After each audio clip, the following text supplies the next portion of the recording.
കുടുംബത്തിന്റെ ഐശ്വര്യത്തിനും സമൃദ്ധിക്കും വേണ്ടി പ്രാർത്ഥിച്ചോളൂ.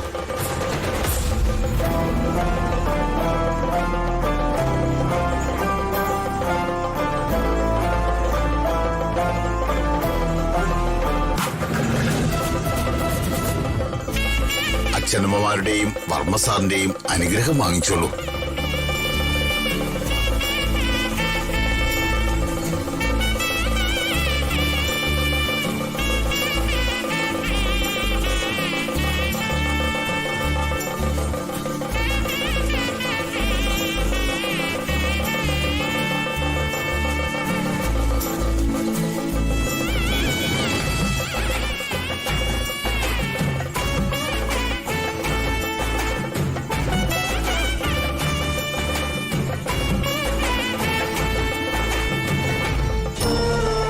ദേവി തലമുറകളായി കൈമാറി വന്നുകൊണ്ടിരിക്കുന്ന പൊന്നുടവാളാണ്.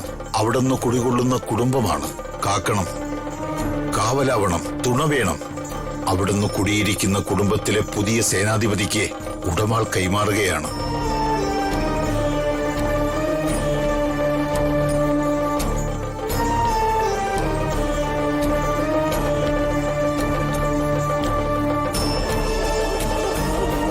ദേവി, രാജു എതിരൊന്നും പറയില്ലേ?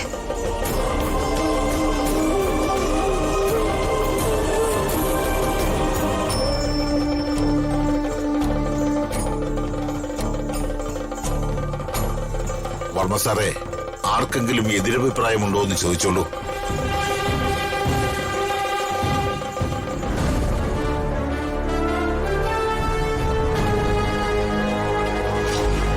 ശ്രീവിലാസം കോവിലകത്തെ പ്രധാനിയും കുടുംബത്തിന്റെ എല്ലാ സ്വത്തുക്കളുടെയും കുടുംബക്ഷേത്രത്തിന്റെയും സമ്പത്തുകളുടെയും നടത്തിപ്പവകാശിയായ ഞാൻ കുടുംബത്തിന്റെ അധികാര ചിഹ്നമായ തലമുറകളായി കൈമാറി വന്നുകൊണ്ടിരിക്കുന്ന ഈ ഉടവാൾ എന്റെ പരിപൂർണ സമ്മതത്തോടുകൂടി രാജുവിനെ ഏൽപ്പിക്കുന്നതിന് ആർക്കെങ്കിലും എതിർപ്പുണ്ടെങ്കിൽ മുന്നോട്ട് വന്നു എന്ന് എതിർപ്പുണ്ടെന്ന് പറയാം.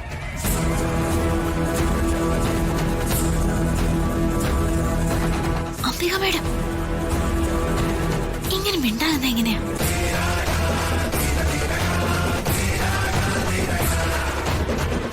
അമ്മേ, എനിക്ക് എതിർപ്പുണ്ടെന്ന് ഞാൻ പറയട്ടെ. നിനക്ക് ആ വാളുകൊണ്ട് പ്രതാപന്റെ കയ്യിൽ നിന്ന് കൊത്തുകൊള്ളണോ? വേണ്ട. വേണ്ടെങ്കിൽ മിണ്ടാതെ നിക്ക്. ആർക്കും എതിർപ്പില്ലാന്ന് കരുതുന്നു.